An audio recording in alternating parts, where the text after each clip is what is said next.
Bonjour à tous.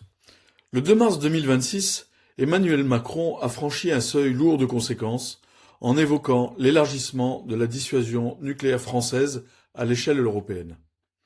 Derrière la technicité des termes, dissuasion avancée, ambiguïté stratégique, recalibrage des stocks, se dessine en réalité un basculement doctrinal majeur, la remise en cause du principe cardinal de stricte suffisance qui garantissait jusqu'ici une dissuasion strictement nationale, indépendante et calibrée pour la seule défense des intérêts vitaux de la France. Ce tournant interroge profondément la notion même de souveraineté. La dissuasion nucléaire française, héritée de Charles de Gaulle, reposait sur une logique simple et exigeante, ne dépendre de personne et ne protéger que soi-même. En proposant d'étendre ce parapluie à d'autres États européens, la France accepte implicitement de diluer la définition de ses intérêts vitaux dans un ensemble flou, politiquement instable, stratégiquement hétérogène. Qui donc décidera demain du seuil d'engagement nucléaire? Paris? La Commission européenne? Une coalition d'intérêts divergents à Bruxelles ou ailleurs? Ou Berlin, qui semble s'éloigner assez visiblement des intérêts de la France et du bien commun en général? Plus grave encore, cette évolution pourrait entraîner une forme de mutualisation implicite du risque nucléaire sans réel débat démocratique. Car enfin, engager la dissuasion française pour défendre un État tiers revient à exposer directement le territoire national à des représailles.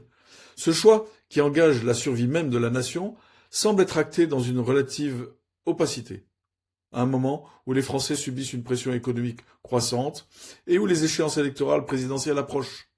Ce calendrier n'est pas anodin.